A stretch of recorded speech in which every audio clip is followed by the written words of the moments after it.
Assalamualaikum warahmatullahi wabarakatuh.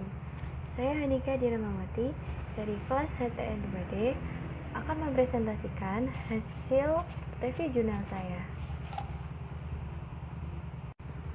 Di sini saya telah mereview 2 jurnal dan akan mempresentasikan 2 jurnal tersebut. Jurnal yang pertama adalah kedudukan ketetapan MPR atau TAP MPR berdasarkan Undang-Undang Nomor 12 Tahun 2011. Dan jurnal saya yang kedua adalah menakar kekuasaan presiden berdasarkan Undang-Undang Dasar 1945 dalam pembentukan undang-undang. Saya akan membacakan hasil review jurnal pertama saya, yaitu jurnal dengan judul Posisi Ketetapan MPR atau Kedudukan Ketetapan MPR berdasarkan UU Nomor 12 Tahun 2011. Hasil review jurnal yang saya dapatkan adalah sebelum amandemen Undang-Undang Dasar 1945, MPR sebagai salah satu lembaga negara memiliki kedudukan tertinggi di antara lembaga negara lainnya.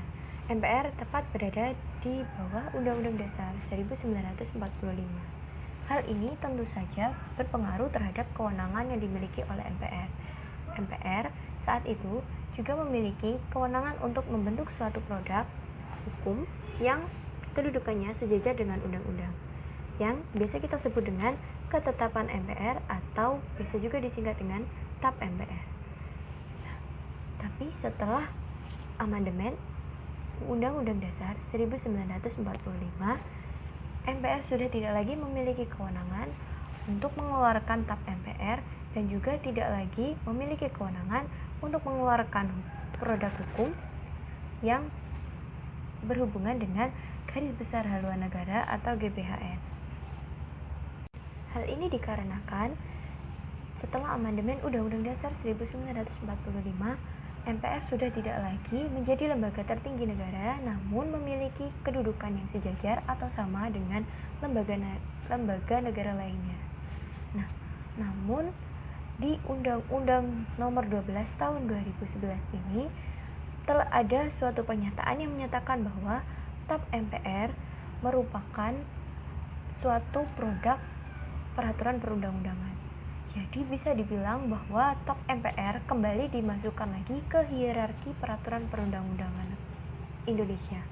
Padahal sudah dijelaskan dalam Nomor 10 Tahun 2004 bahwa ketetapan MPR atau TAP MPR sudah bukan lagi masuk ke hierarki peraturan perundang-undangan Indonesia dan sudah tidak memiliki posisi yang sama dengan Undang-Undang Dasar maupun undang-undang karena sudah dihapuskan dari hierarki peraturan perundang-undangan di Indonesia. Hal ini tentu saja menjadi polemik di kalangan para ahli hukum tata negara dan juga masyarakat Indonesia sendiri. Mengapa ketetapan MPR atau TAP MPR yang sudah dinyatakan tidak lagi diberlakukan atau disahkan, tetapi setelah keluarnya Undang-Undang Nomor 12 Tahun 2011 ditetapkan lagi menjadi peraturan perundang-undangan dan dimasukkan lagi ke hierarki peraturan perundang-undangan di Indonesia. Di dalam jurnal ini juga menjelaskan bahwasanya UU Nomor 12 Tahun 2011 ini membagi ketetapan MPR menjadi beberapa golongan berdasarkan status hukumnya. Beberapa golongan ini didasarkan karena ada ketetapan MPR yang masih bisa dijalankan, ada juga yang sudah tidak bisa dijalankan, dan ada juga yang dijalankan namun dengan batas waktu tertentu dan juga dengan syarat tertentu. Selain itu, di dalam UU Nomor 12 Tahun 2011 ini juga menyatakan bahwa MPR memiliki salah satu keistimewaan lagi, yaitu memiliki wewenang untuk membentuk prolegnas atau program legislasi nasional. Selain itu, di dalam UU Nomor 12 Tahun 2011 juga menyatakan bahwa MPR memiliki kewenangan untuk mengeluarkan produk hukum dan melaksanakan suatu program yang disebut dengan prolegnas. Prolegnas sendiri merupakan program legislasi nasional dan instrumen perencanaan program pembentukan UU yang dilakukan secara terencana terpadu, dan juga sistematis. Prolegnas sendiri diatur di dalam UU nomor 12 tahun 2011 dalam pasal 16, 17, dan juga 18. Jadi kesimpulan yang saya simpulkan dari jurnal 1 ini adalah sebelum amandemen, MPR memiliki posisi tertinggi dan juga memiliki kewenangan untuk membentuk produk hukum yang sejajar dengan undang-undang, yaitu ketetapan MPR atau TAP MPR. Namun di sini yang menimbulkan polemik adalah bunyi dari pasal dalam UU nomor 12 tahun 2011 sendiri yang menyatakan bahwa TAP MPR masuk ke dalam hierarki peraturan perundang-undangan dan sejajar dengan undang-undang dan merupakan salah satu jenis peraturan perundang-undangan. Padahal di dalam UU sebelumnya telah ditegaskan bahwa ketetapan MPR atau TAP MPR sudah tidak masuk lagi dalam hierarki peraturan perundang-undangan dan tidak lagi berlaku di Indonesia. Karena itulah kita harus menyikapinya dengan bijaksana. Bukan tentang produk hukumnya yang bermasalah, tapi tentang bagaimana kita menyikapi TAP MPR ini. Jikalau ada TAP MPR yang masih bisa diberlakukan, sebaiknya kita menaatinya. Dan jika TAP MPR tersebut sudah tidak bisa diberlakukan di Indonesia, lebih baik kita sudah tidak menjalankannya lagi. Karena polemik tentang UU nomor 12 tahun 2011 ini masih menjadi perbincangan sampai sekarang di kalangan berbagai ahli dan juga masyarakat Indonesia.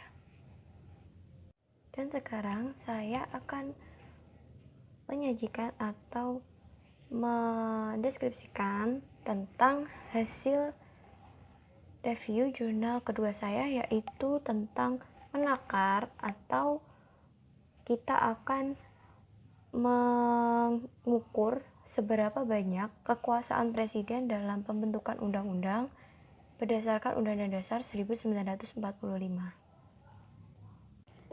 Konstitusi secara umum memiliki kegunaan untuk membatasi kekuasaan pemerintah agar tidak terlalu menekan rakyat atau untuk melindungi rakyat dari kekuasaan pemerintah agar tidak terlalu otoriter. Nah, di setiap negara, konstitusi itu memiliki kekuatan yang berbeda-beda, termasuk di Indonesia. Di Indonesia sendiri, sebelum amandemen Undang-Undang Dasar 1945 dilakukan, banyak yang menilai bahwa di Undang-Undang Dasar 1945 pasal-pasalnya memberikan kekuatan yang terlalu banyak untuk presiden dalam rangka menciptakan produk-produk hukum dan juga mengesahkan peraturan perundang-undangan baru. Jadi, setelah amandemen Undang-Undang Dasar 1945, Astagfirullah. Di Indonesia, kewenangan presiden diatur dalam Undang-Undang Dasar 1945 Pasal 5, Pasal 20 ayat 2, 4, dan 5, serta di dalam Pasal 11, 12, Pasal 13, Pasal 14, Pasal 17, serta Pasal 22. Karena konstitusi setiap negara berbeda-beda, jadi presiden di setiap negara memiliki kewenangan dan pembatasan kewenangan yang berbeda-beda. Di Indonesia sendiri, kewenangan presiden telah diatur dengan jelas di dalam Undang-Undang Dasar 1945 maupun di dalam undang-undang. Namun di beberapa negara, karena konstitusi itu bersifat tidak langsung atau tidak real, beberapa ahli bahkan mengutarakan pendapat bahwa konstitusi sebenarnya tidak memiliki batasan. Maksudnya, presiden tidak memiliki batas yang dapat dilihat secara nyata atau tidak memiliki batasan kewenangan secara nyata untuk menjalankan pemerintahan. Apalagi untuk negara presidensial seperti Indonesia yang notabene menerapkan sistem eksekutif dan presiden memiliki atau memegang dua kekuasaan sekaligus, yaitu sebagai kepala pemerintahan dan juga kepala negara. Pemerintahan sekaligus, presiden di Indonesia memiliki kewenangan dalam membentuk macam-macam produk hukum. Salah satunya adalah Kepres, kemudian ada juga Perpu, PP, dan bahkan undang-undang. Nah, karena itulah banyak yang menganggap bahwa presiden itu memiliki kewenangan yang terlalu besar dalam membentuk atau menciptakan produk-produk hukum. Nah, hal ini bisa memicu ketidakadilan karena presiden dapat dengan seenaknya membentuk peraturan-peraturan baru yang belum tentu peraturan tersebut memenuhi syarat-syarat peraturan yang baik seperti kedayagunaan, kemudian keefisienan dan sebagainya. Karena itulah presiden dalam menentukan atau membentuk produk-produk hukum tersebut perlu untuk tetap berhaluan atau berpedoman kepada Undang-Undang Dasar 1945 agar tidak terjadi ketidakadilan ataupun kurang efisiennya produk-produk hukum yang dikeluarkan oleh presiden. Terkait untuk kapan waktunya presiden mengeluarkan peraturan atau produk-produk hukum, itu telah diatur dalam Keputusan MK tahun 2009. Nah, mengapa presiden memiliki banyak sekali produk-produk hukum seperti Kepres, kemudian ada PP, kemudian undang-undang, ataupun juga Perpu. Nah, itu didasarkan kepada sifat-sifatnya. Ada peraturan presiden yang sifatnya mengikat, ada juga keputusan presiden yang sifatnya untuk mengatur. Dari penjabaran tersebut dapat saya simpulkan dari jurnal kedua ini bahwa sebelum amandemen Undang-Undang Dasar tahun 1945, presiden adalah lembaga negara yang memiliki posisi penting dalam menciptakan produk hukum dan undang-undang, dan juga memiliki kewenangan yang besar untuk menciptakan produk-produk hukum. Nah, namun dikhawatirkan bahwa kewenangan yang dimiliki presiden tersebut dapat mengurangi atau bahkan menghilangkan kegunaan dari konstitusi yang ada di Indonesia. Nah, amandemen Undang-Undang Dasar tahun 1945 memiliki semangat dan juga harapan bahwa kelak presiden tidak terlalu memiliki kewenangan yang terlalu besar dalam menciptakan peraturan-peraturan perundang-undangan maupun produk-produk hukum lainnya, sehingga dapat menjalankan konstitusi dengan baik dan menciptakan produk hukum yang sekedarnya dan juga bermanfaat dan efisien. Setelah itu saya akan membacakan review jurnal tentang jurnal pertama saya, yaitu kedudukan ketetapan MPR berdasarkan UU nomor 12 tahun 2011 tentang pembentukan peraturan perundang-undangan. Jurnal ini ditulis oleh Delvina Guzman dan Andi Nova dari Fakultas Ilmu Hukum Universitas Andalas dan berada di volume 12, berada di halaman 438 sampai 447, diterbitkan tahun 2012 dan masuk ke dalam jurnal Dinamika Hukum.